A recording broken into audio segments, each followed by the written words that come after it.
Unsung moments.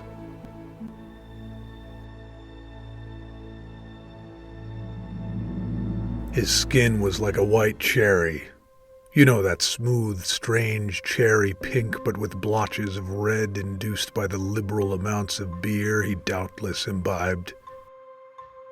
The eyes had a merriment that felt balanced somewhere between jolly gold and the black demonic depths. The charisma of this jocular rabble-rouser seemed to lurch the entire pub into a raucous can't-miss to-do, and she was grateful to be there, riding the crest of the cheers with the welcoming locals. She remembers the outline of this red-faced, round man because it was like a perfect circle. She remembers thinking that, and how impossible a human could be so round-shaped.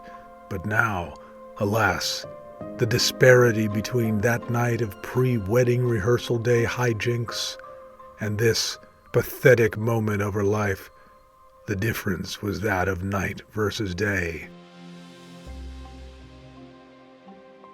There was nowhere to go. No recourse availed itself to her in the unrelenting light of the second full moon of the year, the snow moon, as it be known. Yet she couldn't stop pushing through the darker part of this strange, dress-ripping forest that seemed to close ranks of trees behind her. It didn't matter. The forest could keep her, and the pieces of her train. When last she recalled thinking clearly, there were all the faces of her favorite people surrounding her, and dancing smiles with warming lights flickering in their ruby-like glass votives, and then she was for some reason thinking of throwing the bouquet that Lonnie had made for her. It has azaleas and rhodies in it.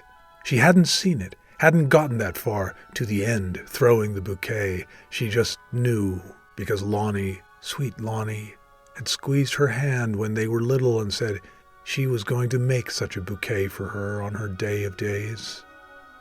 There was the gay time had at the pub before. Her mind kept going back there, such wild and kind locals this lot. Like that one red-faced man, there he was again, singing hymns and always nudging her and Nigel with impish knowing looks and talking nonsense about crossing things, or wearing crosses, or not crossing little forests and crossing people, or what was it? How did he put it? Her head still slightly swam in that odd decision to take 3 glasses of wine before the altar. Why did she? Anyway, whatever the round-faced regular said, it was funny and strangely dreadful. Mud. It dyed her ivory shoes with the cowardice of her actions. Her shoes were covered in it. She ran. She gave him back the ring, and she flew away as if her feet had wings. She remembered passing locals, and they said things like, "Stop! Don't go in there! The trees are haunted!" Now her winged feet were soaked with dark, wet earth, like that sweet yellow Labrador she used to walk with. Damn dog always went off in the woods and came back with 4 black boots. "Few dogs are as made for nature as that one," quipped her mother. Is that what I am? Made for nature? Not for him? Of course she wasn't. Is that why? Everything she desired he could give her.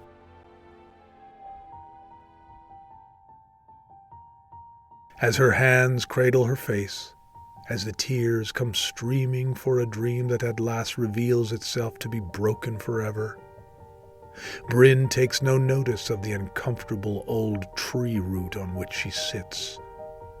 How cruel life can be. After all this time, poor Nigel, dear Nigel, forgive me, she thought whilst weeping. I don't know where your life will take you, but I know it will be far from you and I, and that is a consolation. You deserve... What do you deserve?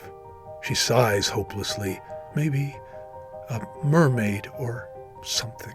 No, mermaids are vicious too, and nymphs, they are animals. Oh, Nigel, I am all those things, and I am sorry.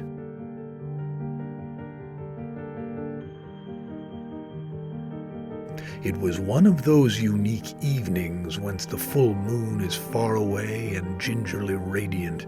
Aware of her power tonight, the full moon be the goddess' special night to light up the sky and give generously her light to the hunter, the nocturne, and the lonely.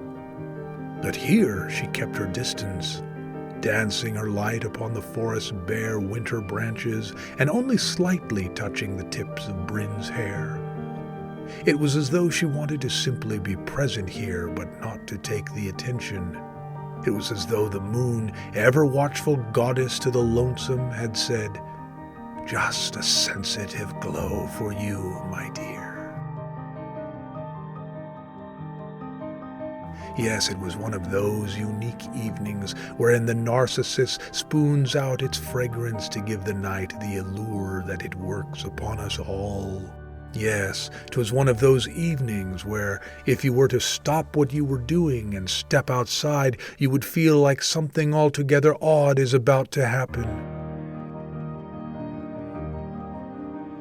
And to think our heroine was out in the middle of such a night. That wispy night, that eeriest time of the eeriest evenings, and she, with her now soiled, tattered, and torn white dress, offering up tears for not a single human witness, as one does in our truest moments. Indeed, the snow moon was soon not the only one beholding the blubbering Bryn, for there were two small visitors floating over to her, making nary a sound save the silent flutter of their wings, which is easy enough for a fairy to do, long as they don't bump into anything. Then you hear sounds like little bells banging into one another.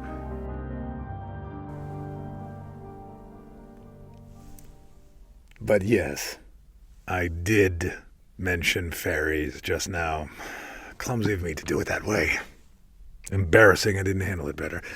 But yes, two fairies are approaching her. Your eyes and ears don't deceive you.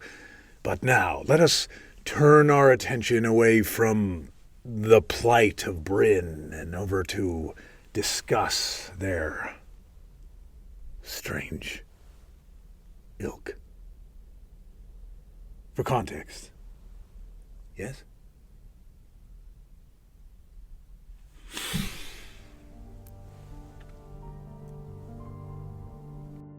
First of all, what a time it must be to live as a fairy. Not that I presume to say that anyone but fairies know so. You see, whilst I wholeheartedly accept reincarnation as the fundamental reason for humans to better themselves, for we may re-enter this world as a fearless world leader, or if we don't play our cards right, the teeniest, tiniest spider who breathlessly escaped a fate beneath the muddy shoes of a certain distressed rogue bride-to-be. The fairy, however, cannot reincarnate. So what a time unique to the fairy it must be to, well, be a fairy, knowing that there will not be another try or a sweet hereafter. Once a fairy ceases to be, that will sadly be that. No one else can attest to this sad snuffing out of the eternal wonder that is the cyclical rediscovery of birth into death, into rebirth, except, well, atheists. Ugh. But even their faith, born out of narcissism, is buoyed by denial. So it is the fairy alone who vanish from all things when they are finished with the fairy realm. Still, it be only the fairy who are granted two realms in their lifetime, ours and theirs, which they may freely pass through much as they please. So the fairy live quite fully and are bound by their own laws.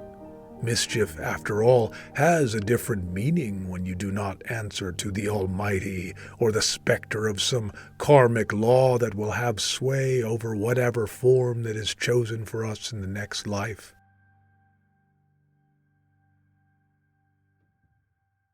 Nevertheless, the Faerie are attuned to right and wrong, but it is strictly by the laws in the realm of Faerie.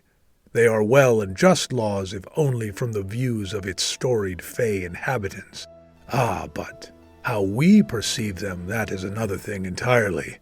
When they carry out these laws here and exact them upon the occasionally unfortunate human, they can appear capricious, arcane, but sometimes quite cruel and even brutal. There is a law among the Fae. Look no further than the offerings they require, or the parameters they demand for an exchange, be it bread and butter, cherry pie, the milk of a cow, or even the offering of a newborn. You break their rules, you'll be hexed or cursed.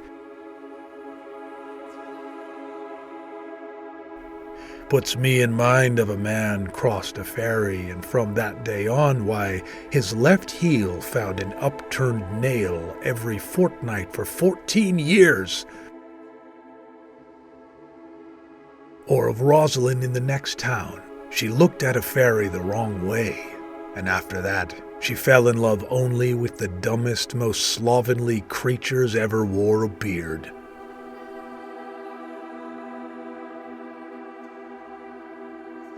I did once meet an old granny who always kept up her milk payments to the weekly brownies, and they kept her farm spick and span.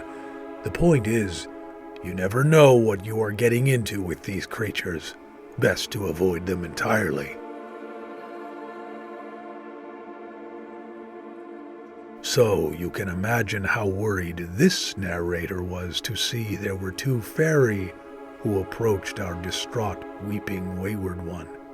She was touched barely by moonlight, and her tears seemed to blur with her vision of the glittering moonlit trees. Nothing was as it seemed, so she was not going to notice these two, who approached in the silence of the moonlight, making strategic, furtive looks at each other. "What do you think ails this one, Acorn?" "I don't know, Onion Skin, but look at those tears." "Oh, yes," whispered Onion Skin with a gasp. "It is always a sight. They can make such beautiful wonder in their sadness. It's too bad." Then the one called Onion Skin lowers her voice to continue the Fae conversation as they come closer to the winsome Bryn. "It is such magic, and they often don't even know. What one heartbroken human tear can do. When it touches the night air, the worlds under the moon come alive with healing." "Indeed they don't, the stupid things," said Acorn. "Acorn, hush now." "What? They are. They're all so dumb, making tears that catch the light of the full moon, and yet she turns her back to it. That's not a nice thing to say," whispers Onion Skin with a stern glance.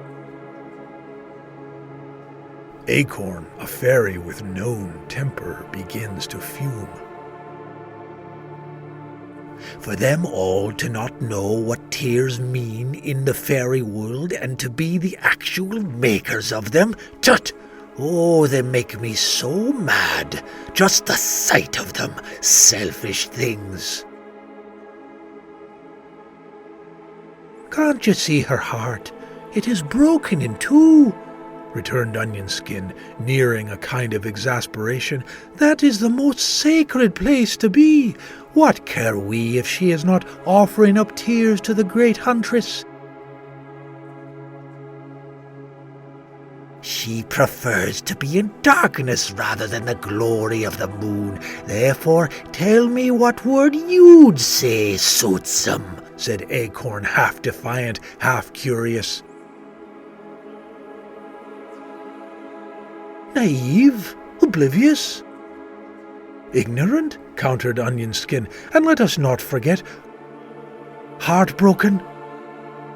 Ha!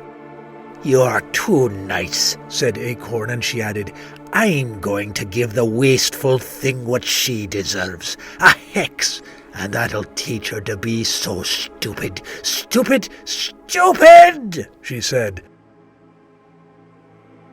And on this third and climactic stupid, her voice pierced the night air and the weeping stopped. Bryn, a bit startled by a strange night sound, ceased her sobs a moment, looking about. There was nothing to see. How strange. She thought she heard something like little people. Couldn't be. Then she remembered the libation at the wedding rehearsal in the local pub the other night. The cherry pink-faced man narrowed his eyes at them. Oh, but you lovebirds be careful of the woods yonder. Them's haunted with little people, fae and things. Don't be crossing in there, 'cause if you do, pray you don't cross them. I mean, cross them. You know what I mean. Crossing them always means crossing them. The words now came back to her now on a chill of night air, and she shivered. She then noticed the art of the heartbreak in her palms. Tears and mascara careening into splotches that made small, stained paintings out of the lines in her hands. Her life was somewhere in there. The strange paintings gleamed in the moonlight. The moonlight. It was everywhere. Mirrored in the collecting dew droplets on the tips of branches, petals, thistles, and in her tears. It was unusually bright. Her gaze took slowly round as if the light were a gentle hand drawing her wet chin to look up. There was the most beautiful moon she had ever seen. It felt patient, kind, and quite ghostly. The forest seemed to calm and be still. It even felt warmer. She couldn't help but feel like something had passed by.